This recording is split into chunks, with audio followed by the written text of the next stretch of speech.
Hello again, friends. Ed Harold here with you today. Welcome to another Life with Breath expert series. Today we have the most amazing man that I can't wait to share an hour of his time with us, Mr. Dido Balla. So let's get started.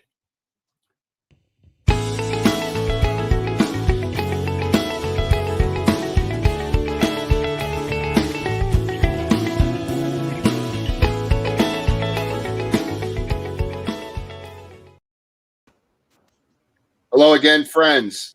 Great to spend an hour together. Let's get centered and grounded before we begin to have this amazing conversation with this special human being. So if you can, plant your feet firmly down into the earth and allow your spine to straighten.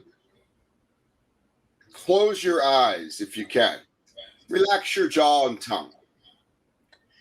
Become aware of how the breath comes in and out of your nostrils, giving us life experiences. And bring yourself into the present moment.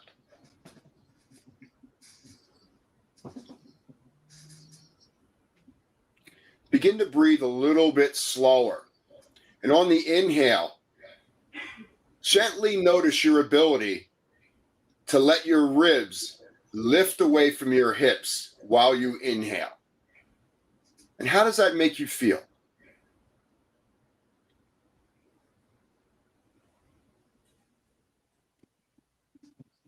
So on the inhale, you'll sense the ribs lift away from the hips, aerating the abdomen. Now on your exhale, breathing through your nose, you squeeze your abdominal muscles and don't allow those ribs to float back down towards the hips. Hold the length.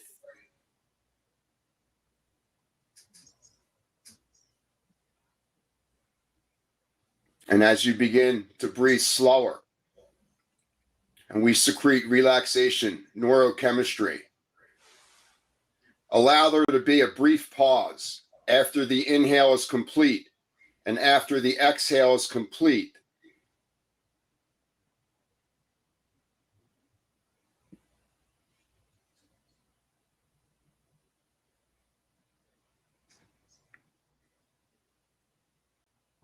And as you begin to feel yourself becoming lighter thoughts, lighthearted, notice your ability not to place attention on any of the lower emotions, fear states, negativity, adversity, negative stress. Keep your attention focused on your breath and the communication between your heart and your brain, especially the top of your brain.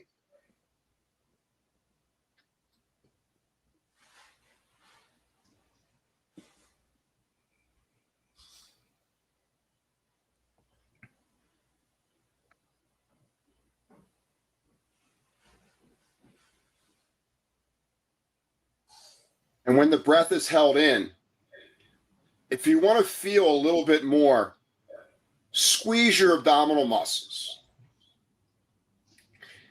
And then relax the belly and exhale to completion and hold the breath out for just a moment or two. We want to kickstart that gastric fire and our ability to be mentally grounded in the feeling world of the abdomen.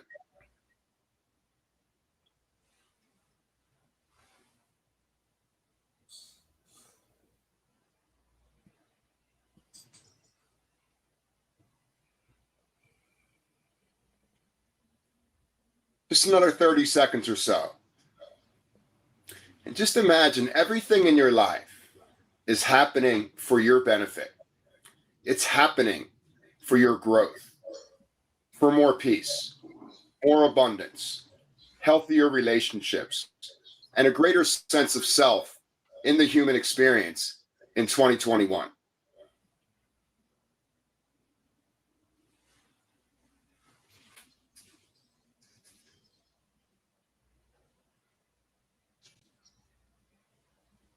And let this round of breath be the last one of this experience. Let your body breathe on its own intelligence for a couple breaths. Your body knows how to inhale and it does it on its own. We train the body to stay with the exhale to calm us down and create feel-good, curiosity-based neurochemistry.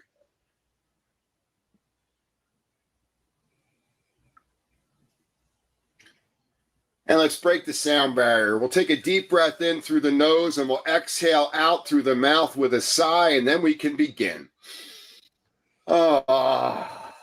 Okay. Thank you. Felt so good. Well, ladies and gentlemen, we have Mr. Dido Balla with us, and he is one of the head facilitators of Goldie Hawn's MindUp educational program. It's a global outreach program. It's an educational program. It is an awareness program, and it really helps parents, students, teachers, educators, everyone that's involved in the growth process, access to maybe a little different way of achieving excellence that wasn't available to us when we were kids. So welcome, Dido.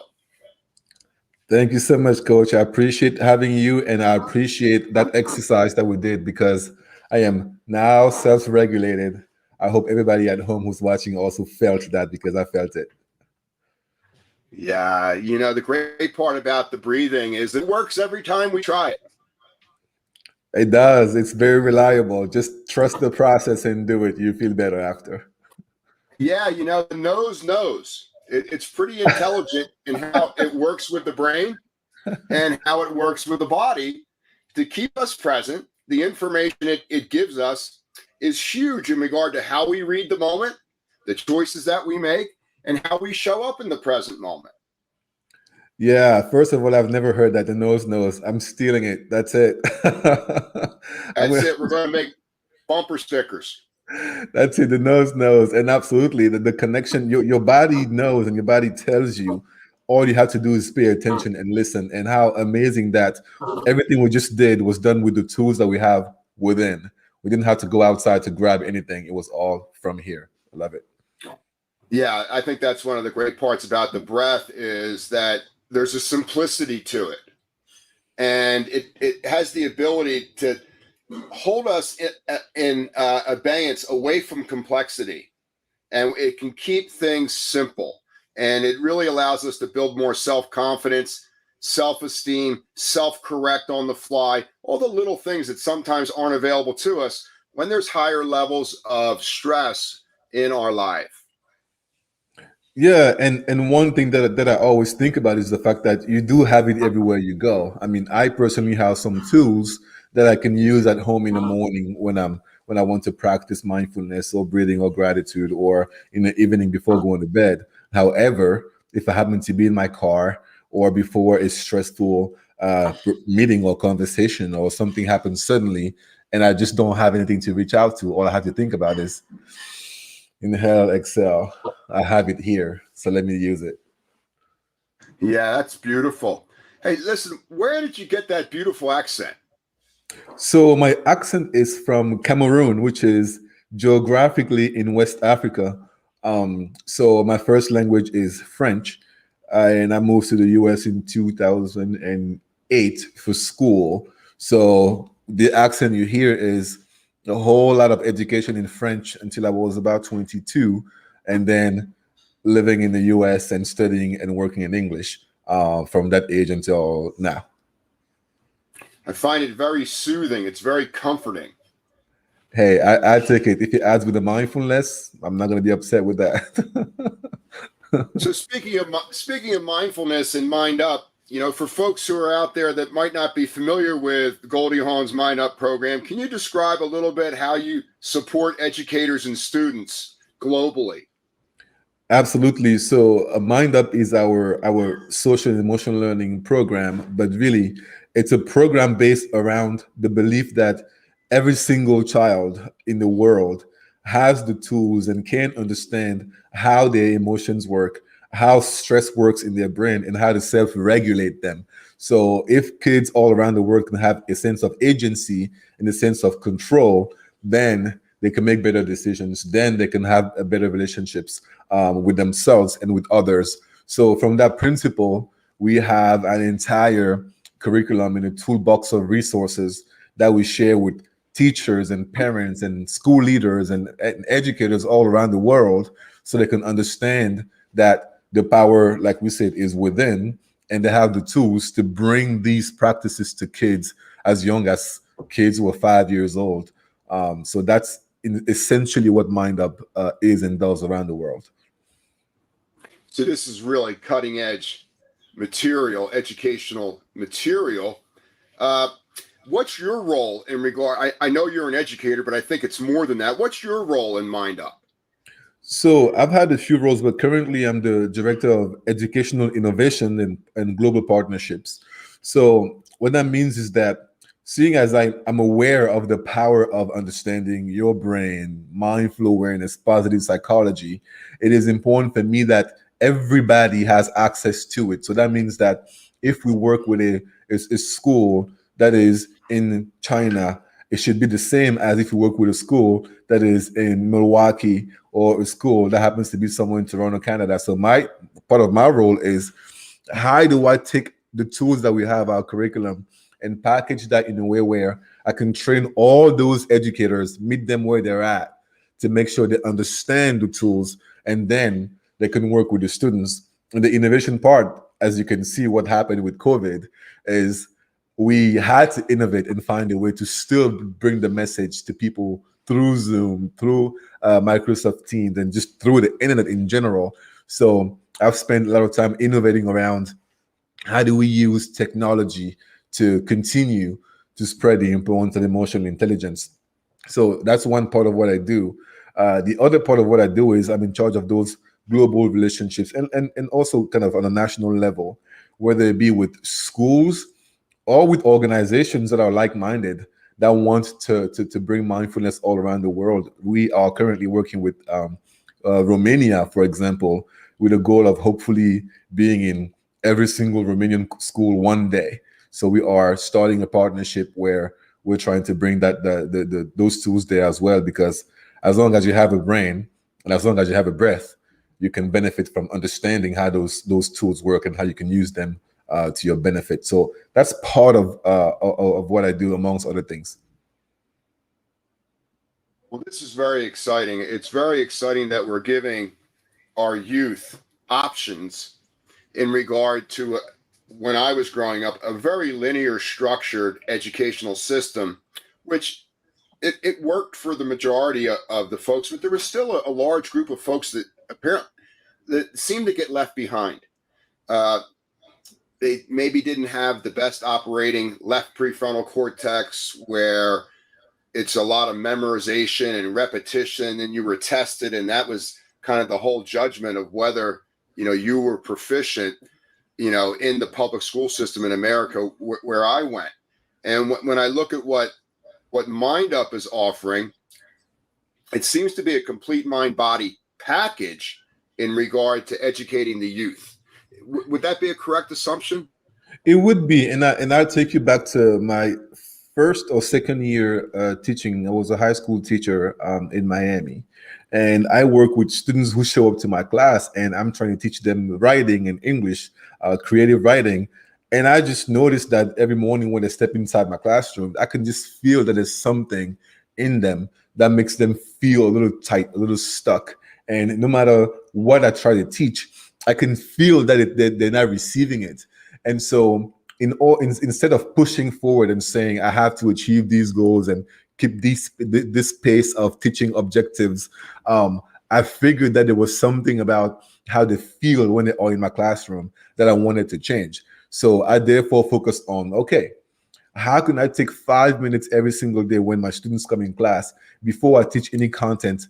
What can I do to break that feeling of stuck that I see or sense and have them feel more comfortable? And I just threw everything I could think of, whether it be thinking of jokes to tell them or asking them to be kind to each other for 5 minutes. And when they ask me, what do you mean by that? Be kind to each other for 5 minutes. I'm like, say something nice to her. You say something nice to him. And they thought it was funny. But what I did, though, is that Those 5 minutes allowed everybody to kind of level set without us knowing what we were doing.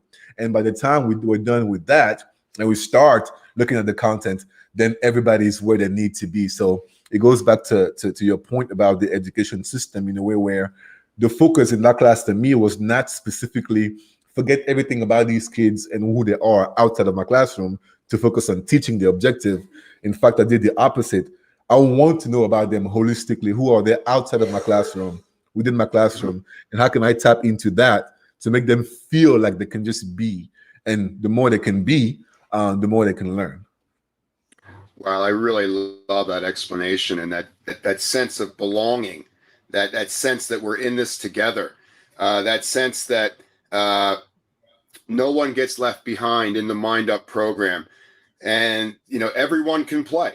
If and in that, I think when youngsters were always looking to seek affirmations outside of us, and we want support, and sometimes it's difficult for children to ask for what they require because it's difficult to find the languaging or the words due to the limitation of age. They just know there's energy there, and that energy wants to bond and feel accepted just as they are. Kids want to let go of any doubt that the gifts that they bring to the table aren't big enough, regardless of what you look like or what you sound like or the color of your skin or how you do in tests. And when I think of the MindUp program, it just fills my heart with a sense that we're moving in the right direction.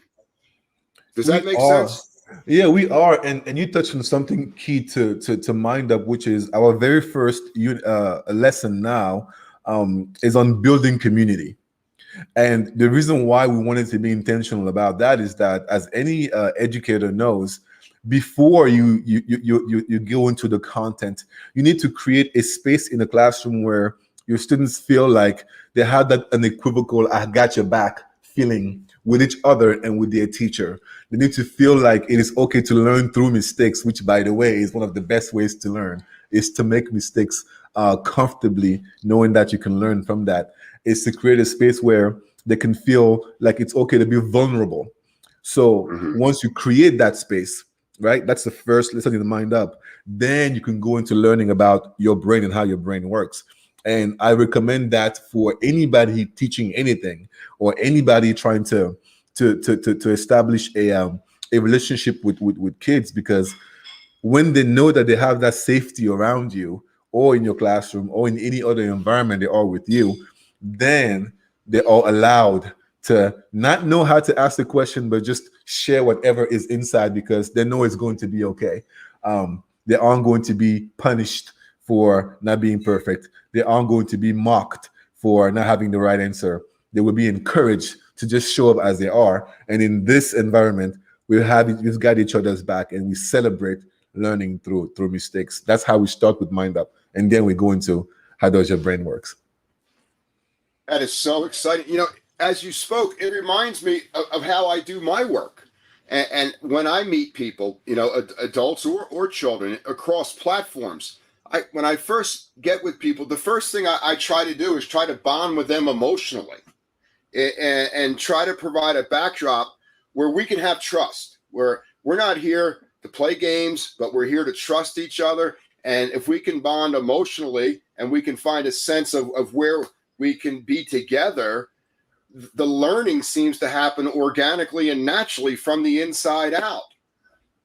Absolutely. And that's why, so in MindUp, we talk about the emotional brain, and we focus on that because we are emotional beings and we lead with emotions. Often the emotions actually show up before we can cognitively understand exactly why we feel this way or why we felt that way. So making sure that you can connect with somebody emotionally, that somebody feels emotionally safe, is extremely important for any rapport you want to have with somebody. So that would make sense, right? So when you and I connect, no matter what the topic of conversation is, because we establish that emotional connection and safety, we know that we are going to hop on the boat and just go and float, right? Wherever it goes, it'll be okay because we had that foundation. Yeah, that is just so warming to my heart to hear that.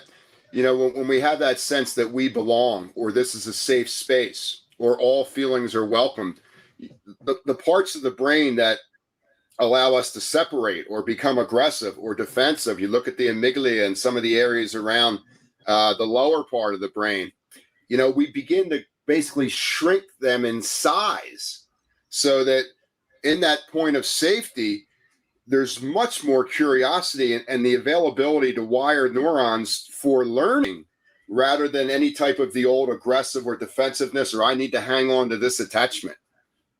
Yeah, and I think about these things in very simple terms. If I want to teach you something that you haven't learned before, do you think you'd be better able to learn that if your brain is calm or if your brain is sad and upset and frustrated, right? If I want to have a good conversation with you, should I have it with you when you are fed and settled or when you are hungry and unhappy, right? It's all those kind of simple things that if we all think about it, it just makes sense that you would want to provide for the brain, care for the brain, care for the feelings, care for the emotions. And then once that's done, everything else can be okay because a happy brain is a brain that learns better, right?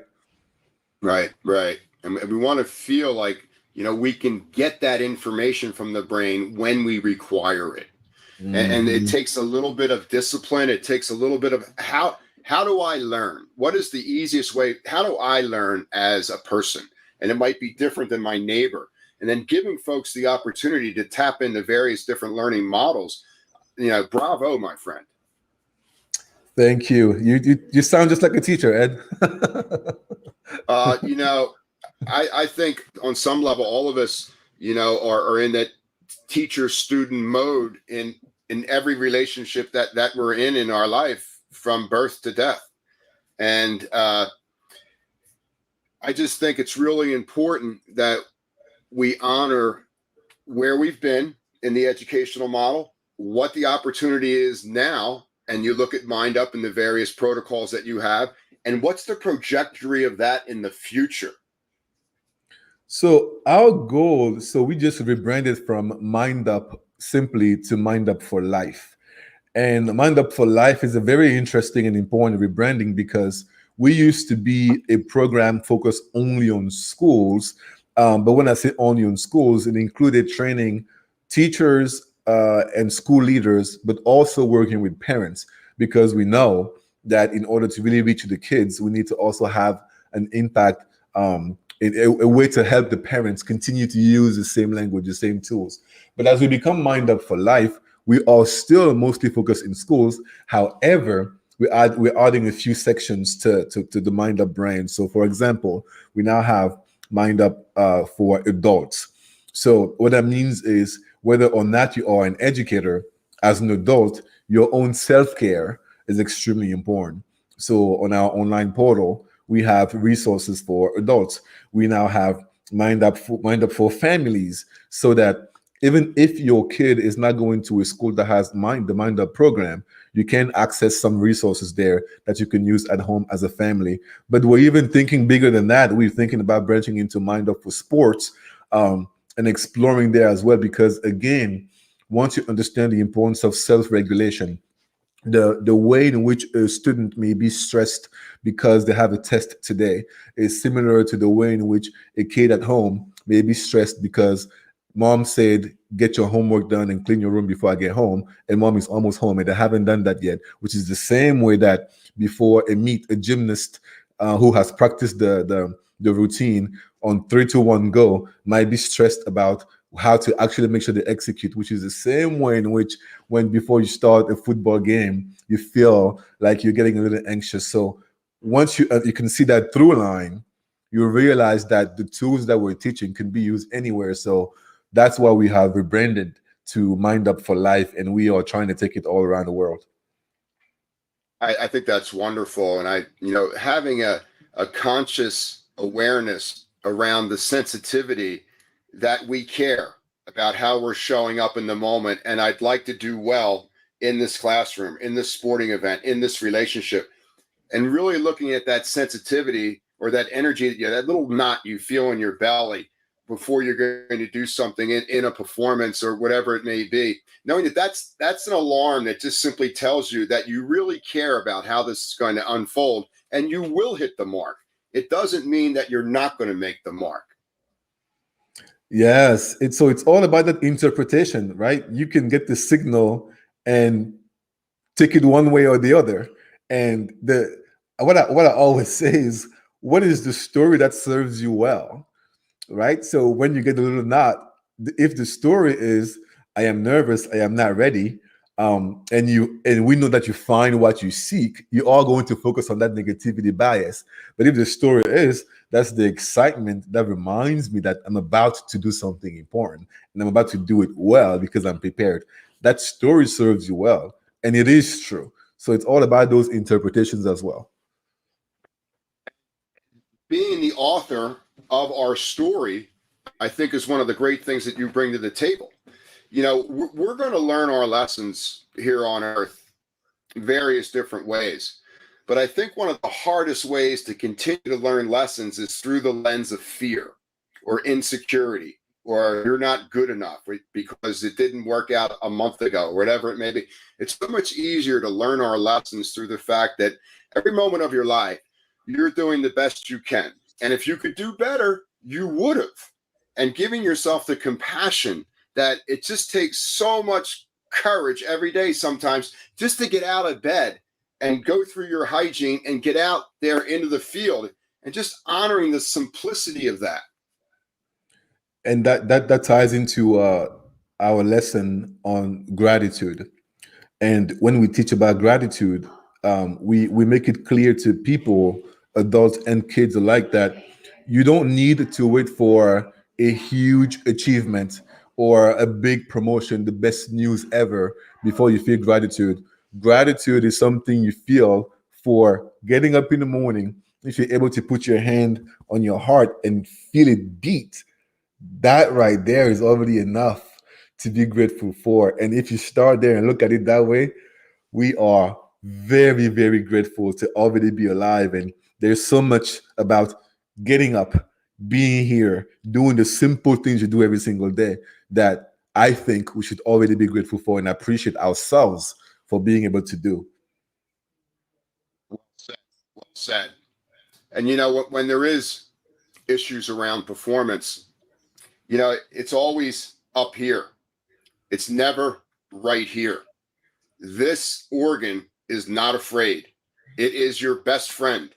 When you tune your mind to the wisdom of your heart, notice its communication that you can understand. It's little bumper stickers of support. It never leads you astray. It's always on true north. And when we're in a growth mode or an educational model or performance model, you know, when there is anxiety, know that that's simply there to provide an energetic support so that you can hear your heart guide you from point A to point B with flow. Yeah, I love that, and that connects to the rewiring of the brain, right? You are what you do repeatedly. So the more you practice recognizing those signs in here and leaning into the fact that you are going in the right direction, you are going to be okay. You are trying to be better than yesterday. The more you do that, the more your brain learns that that's how you are supposed to operate. And when we teach kids and educators about perspective taking, that's what we do. So we use a reframing exercise where we look at something that you might have felt like was something negative. It could be something as simple as, I had plans to go play as volleyball at the beach this weekend, and now it's raining. And my instinct is to say, my plans are ruined. I'm going to have a terrible weekend. And we take that and we say, that's one way to look at it. Or you can shift that and realize that by you not being at the beach when it's raining and being at home, say with your family, you can actually enjoy that time. Or by realizing that it's just more opportunities for many more sunny days out of the one day where it was raining cannot and should not ruin your entire mood. And we reframe that, because there's something about your initial instinct towards that negativity bias that if you lean into that, you get the feeling that everything is always negative, right? You tend to focus on the things that don't work, the things that you don't have, and the things you can't do. So if you flip that and say, okay, that's not working, but what is working? If I ask you to list now all the things that are working in your life, you will find many of those. If I ask you to list the things that you can do and the things that you do have, your brain learns that it can start scanning the world for the things that you do have, the things you can do, etc., etc. And over time, you just become somebody who sees those opportunities because they're there. The truth is they're there. It's just harder to find them sometimes when you give into the negativity bias. But the good news is you can retrain your brain and you can relearn to view things in a way that makes a lot more sense, that's a lot more optimistic. That was just a beautiful, beautiful statement there. And, we all are habit-driven beings.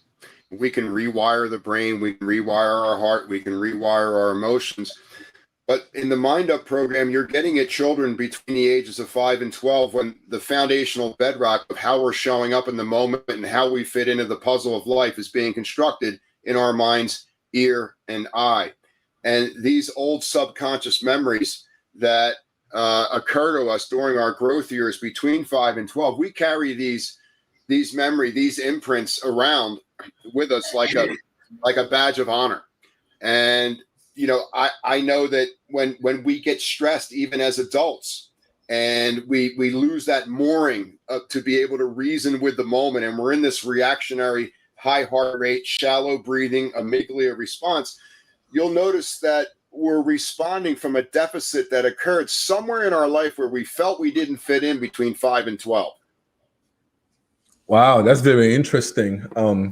And when I think about that, it's just the signs are always there, right? So if you think about the breathing exercise we did earlier today with you, that long inhale and long exhale, if I compare that to the way that I or anybody else breathes when we're panicking, it's shallow breath.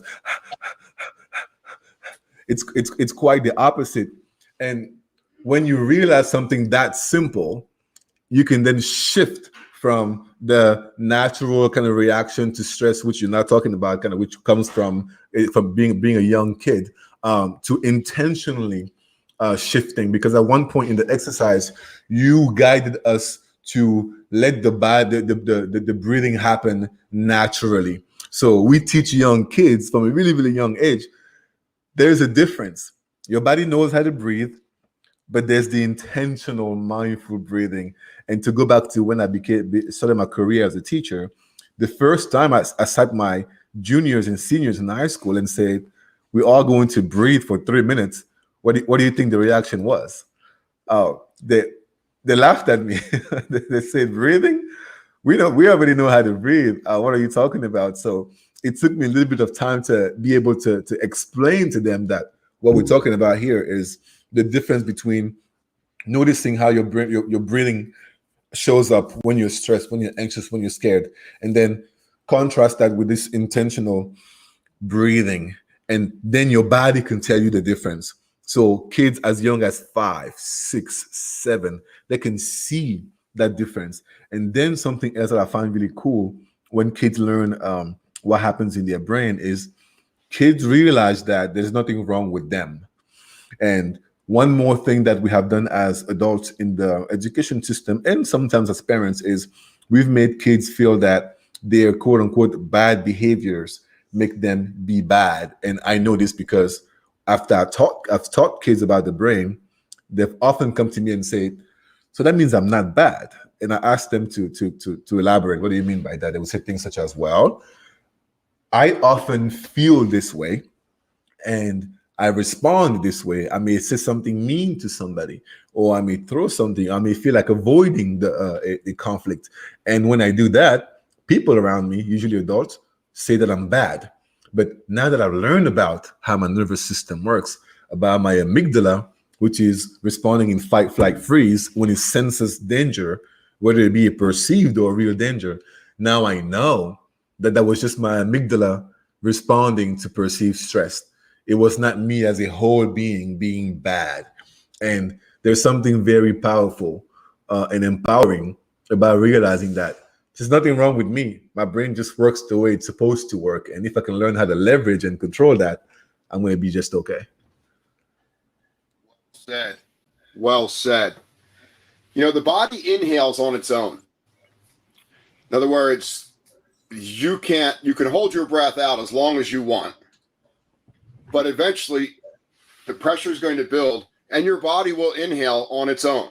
It's designed for self-preservation. It's designed for thriving. It's designed for growth.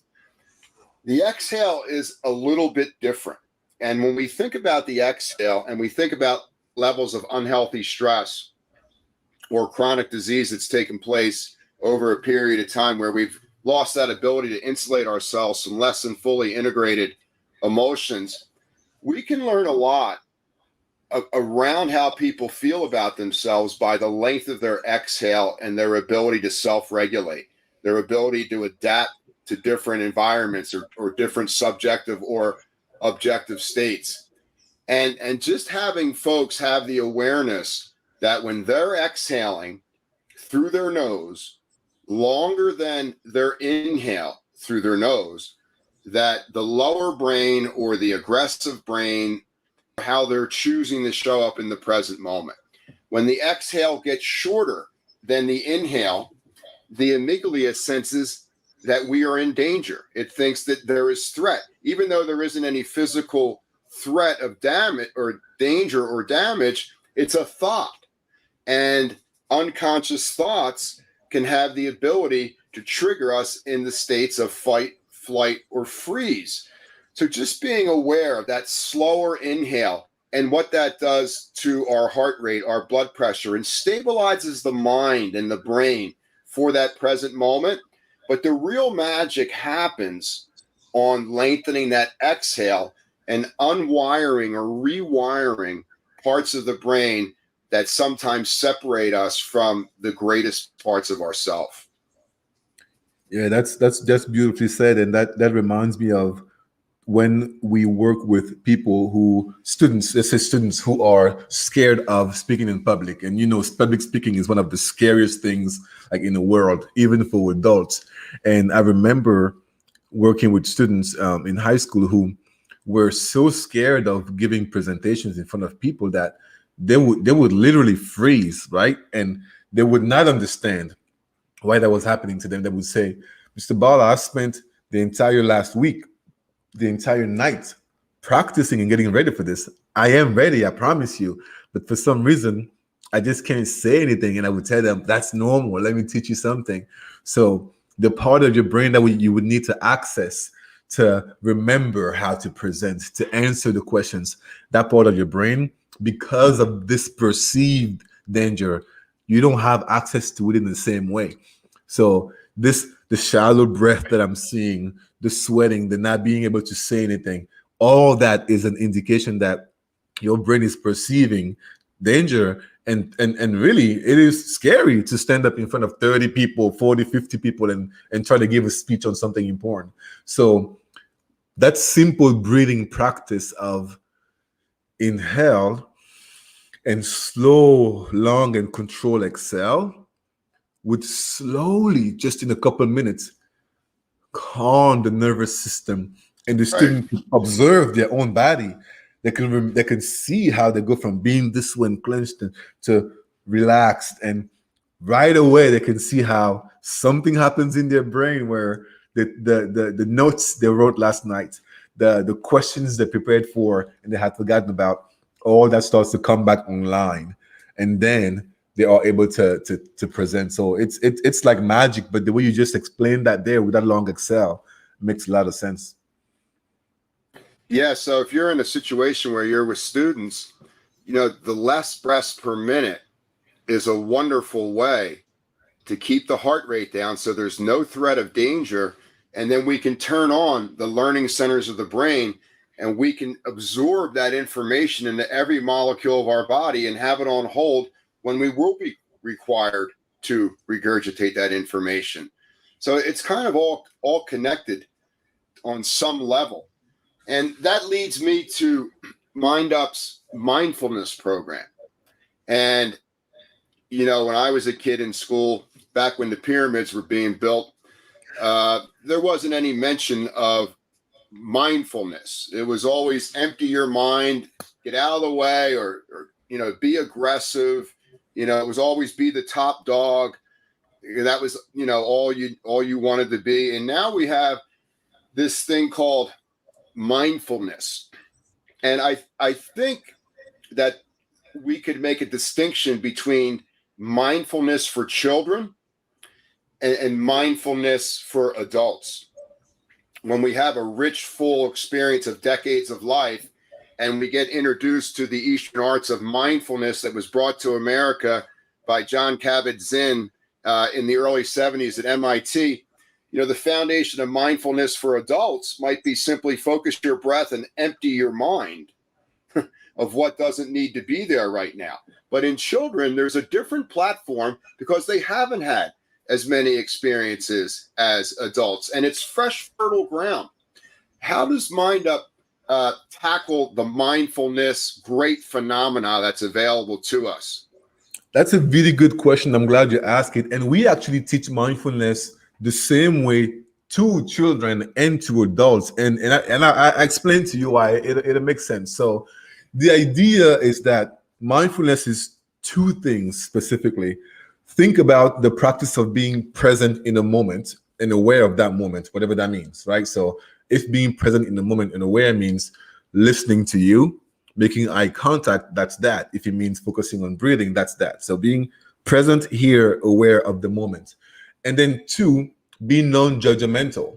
And once you add those two things together, you have mindfulness. The key to the non-judgment is that it's important to be non-judgmental towards yourself first, and then non-judgmental towards others. So let's talk about a couple examples. So people used to, or some still feel like mindfulness means that you need to have an empty mind. That's not what it is. So picture sitting here talking to me, and there is a train that goes by for a few seconds. Before, if you thought that mindfulness meant have an empty mind, you would assume that mindfulness means that you should somehow be able to talk to me here or close your eyes and not hear the train at all. That's very difficult. I don't know how you do that. If anybody can do that, please teach me, because I would love to. Mindfulness, as we teach it instead, is be present, notice that the train is there, and bring your focus back to what you were doing without judgment. That's all it is. So if what I'm practicing is mindful breathing, I'm practicing mindful breathing. Suddenly I hear somebody ring the bell. I see you, bell. Now I come back to breathing. I think I'm hearing a fly around here. I hear you, fly. Back to breathing. Something is smelling really good. It's making me hungry. I notice you smell. Back to breathing.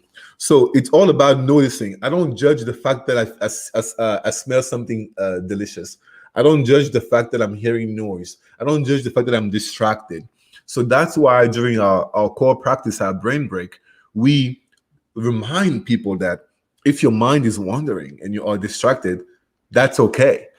The practice of mindfulness is to notice what it is and then bring it back. So when it comes to the train analogy, mindfulness is noticing the train and coming back to what you're doing. The opposite of mindfulness, which is giving into the daydreaming mode and just going, would be noticing the train and abandoning the breathing practice to go hop on the train and then stopping somewhere else, then hopping in a car somewhere and then going.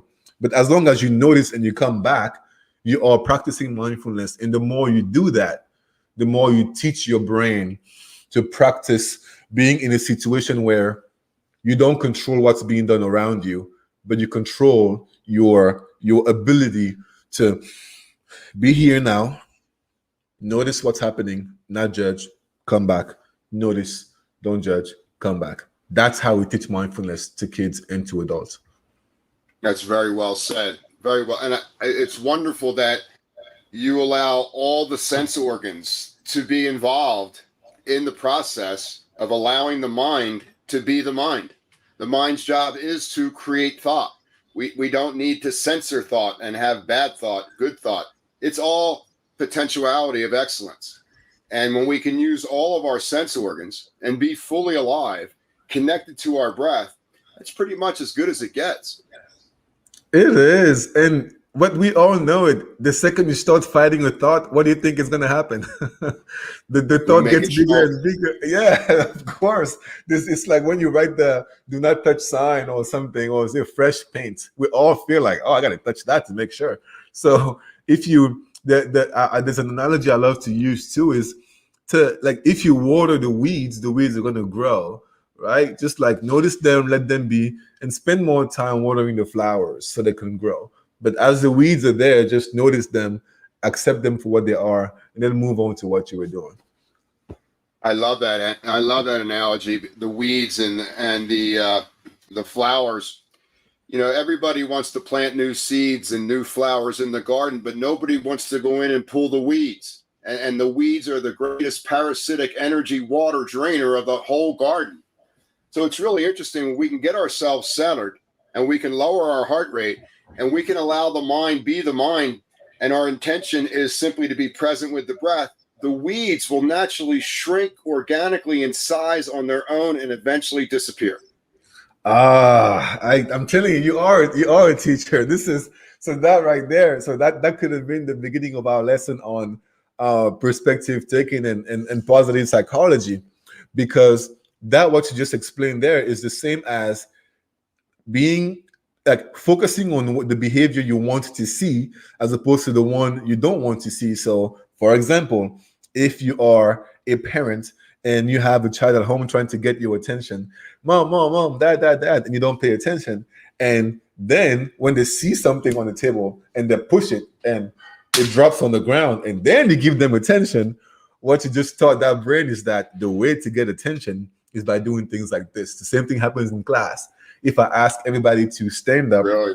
and I ignore the 95% of the students who stood up and I focus on the 5% that did not, what I'm doing essentially is I'm rewarding the weeds for being there. Where if I just encourage and try to uplift what I want to see more of, not only do I validate the ones who did the right thing, quote unquote, but guess what?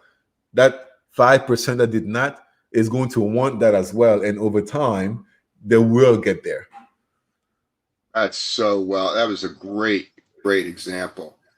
You know, speaking of mindfulness and uh, educational platforms in all facets of life, all platforms, you know, I know you're a big proponent at MindUp of positive psychology rather than shame, blame, reject. Some of the older models that we bump into from time to time. How does positive psychology play a role in what you're presenting to the world today, Dido? So we teach educators, parents, and students that in truth, you have control over your happiness. There's an element of choice in being positive, and this is very important to distinguish, because as an educator, especially throughout the pandemic, I have heard people kind of confuse what a positive psychology for what I have now heard is called toxic positivity. That's not what this is. Positive psychology acknowledges the fact that there are many things that are happening around us that aren't positive, that aren't working. It also acknowledges that we have a negativity bias. And then it acknowledges that because of the negativity bias, there are many positive things around us that we may not be able to see. So we can train our brains to see those things so that we can automatically start to be people who just notice more optimism. But also through positive psychology, we think about the old model that used to be that you will find happiness on the other side of success, right? So I'm going to set a goal. Once I achieve that goal, then I'm going to be happy. Then I'm going to be successful. But what we all know, as anybody who has been buying iPhones for a long time, is when the iPhone 7 came out, you were convinced that that was going to make your life. And then you got the iPhone 7 and you were excited for exactly like 23 hours. And then you didn't care. And then 6 months later, the 8 came. Then you wanted that. When you get the 8, you want the 9, then the 10. You never quite get there. And what we teach people is that through positive psychology, we now know that if you can raise your level of optimism in the present, in your current situation, no matter what phone you have, no matter what kind of car you drive, no matter what kind of job you have, if you can raise that level right now in the present, then you view the world with a lens of optimism and of gratitude. And that's how you are more optimistic. If you believe that you will only be happy when you get this promotion, when you make this much money, when you get that job, you essentially push happiness and optimism over, as Sean Acor said, over the cognitive horizon. But instead, you have the choice today. So if you elevate that level of optimism right now, you will be more optimistic. But again, this does not mean that we are saying that you should smile all the time and ignore the fact that there are things that aren't working. We acknowledge them, we process them, but we remember that our negativity bias wants us to feel like it's all bad, but in fact, it's not all bad. And the saying is, you don't view the world as it is, but you view the world as you are. So if you can change who you are now with that optimistic lens, then you start to view the world that way. That is so well said. Folks, you're watching this, you got to play that back and make sure you take in that information, because that positivity is contagious. And we're emotional beings. And when you get a group of people together, you get a tribe of people together, and we have the ability to receive the moment before reacting to it the same way it appears this was presented to me in the past. You turn into a lifelong learner. And there's a lightness to the educational experience where you learn something new every day without even trying to learn anything new. And it just, every day is an adventure, and you don't know what's going to happen, but you're kind of curiously poking around to see what's going on all the time in your life. And, you're going to have a lot more enjoyment in your life in the role of using the breath, using that positivity, the ability not to react, and letting moments unfold a little bit longer before we judge the moment as either successful or failure. Because when we're not in that mode, everything is off into the future. I'm going to get this in the future. I'm going to do this. I'm going to do that in the future. And that's not really being present. What's happening right now. And we think about what the MindUp program does as far as, let's just call it social emotional learning. That's another big proponent of sustaining that optimistic cerebral outlook. Can you talk a little bit about social emotional learning, Dido? Yeah, so social emotional learning. So we have the competencies that are generally really read about everywhere, which are self-awareness, self-regulation, building relationships, and making good decisions. And if you put all that together, really, what social emotional learning is the ability to realize that going back to school, teaching math and science and English, all those things are important, but it is as important, if not even more important, to teach kids how to understand who they are from within, and then leverage that knowledge to self-regulate and to have better relationships. And another way to think about social and emotional learning is to view people as whole beings, not just as if you are a teacher, don't just view your students as students who are here to learn English, students who are here to learn math. Or if you have a coworker, don't just think about them as a colleague. They're a colleague, they're mom, they're a sister, they can be a dad. If you think about them holistically and you take their whole being into account, then when you approach them through an SEL lens, you're a lot more likely to be successful at engaging with them. And that's what we teach throughout the MindUp program when it comes to SEL. I think of awareness of self-awareness. No one mentioned that to me till I was about 38. I wasn't 8 years old. And bringing awareness to a child of the value that they bring just by showing up in the present moment, the self-awareness that comes from the ability to be seen and heard just as you show up in the present moment. I don't know what that does to a young brain or a young heart or a young emotional content of a belly, but it has to be something that is so fulfilling to a youngster that it probably can't even be described in a narrative. Yeah, and you and I can appreciate that, because now we can see what it means to us, and we can only imagine what it could have meant to us at this age if we had learned about self-awareness at age 8. So that's why we have that perspective. But those kids at that age can see the power of self-awareness already, because How amazing is it for an 8, 9, 10-year-old to be able to say, I'm very aware that when I am late for class, my body reacts this way. I'm very aware that when I get a bad grade, my body reacts this way. I'm very aware that when the teacher calls my name and wants me to read in public, my body reacts this way. Self-awareness, and then move to self-regulation. Therefore, I have learned that when I'm late and my body reacts this way, I can take a deep breath. When my teacher calls on me to read out loud and I panic, I can simply practice some mindful listening. So the more you go from that self-awareness to the self-regulation, even at that young age, you can see the benefits. But of course, as adults, we have a perspective that's unique, because really, if we had learned those skills at that age, I can only imagine the kind of world we would have. But I'm hopeful, because we are working with kids that young today. Well, we're moving in the right direction. And anytime there's change, there appears to be fear that, the whole thing is going to crash into a wall and it's not going to work because we've changed the way we've done it for the last X amount of decades. And now you're launching this MindUp for life. And I think about the COVID situation and how terrible it's been.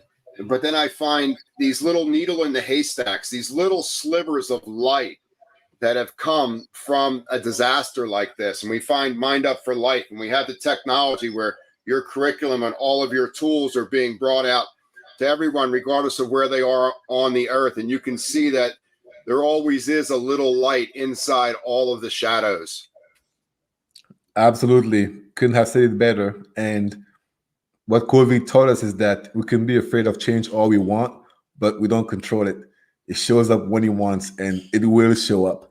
So what we say is, since change will show up and you don't control it, which version of yourself would you rather meet the change? Would it be the self-regulated version or the unsettled version? And the choice is easy. So there's a lot of pressure on kids today. There's a lot being put on them that I guess I don't know of any generation that's been kind of tested the way these folks are. And I think the MindUp program is the perfect prescription to really allow these kids to be in this moment fully, extract the information and awareness that they need from this to become good citizens in the future. And with someone like yourself that's leading the charge, who's someone like yourself who is just a super powerful force for all that's good on the earth. I know that we're leaving education in good hands when we're leaving it in your hands. I appreciate hearing that, and I could tell you, for as much as I devote to bringing this knowledge to educators, I see those educators every single day showing up as well, showing up for those students, and I see the students looking up to the educators. And no matter what's happening out there, our schools are here, whether they are virtual or in person. Our teachers are here, whether they are virtual or in person. Our students are here, virtual or in person. So they're still showing up. So if I can play my part and sprinkle a little bit of what I know, what I've seen work to help them, I am grateful that I get to do that. Well, I'm grateful that I was able to meet you through Goldie Hawn. I think you're an amazing, amazing young man, and your best days are in front of you. And I can't say thank you enough for the last hour of my life. I've learned so much about you and the MindUp program. And I wish you nothing but the best as we move into the fall season of 2021. Thank you so much, Coach. It was a pleasure. And I can't wait. I can't wait to do it again. Well, you're a very kind, gracious man. And I will look forward to more great things coming to my awareness through your knowledge, wisdom, and skill sets. Thank you, Dido. Thanks, Ed. Okay. Bye-bye, brother. Bye.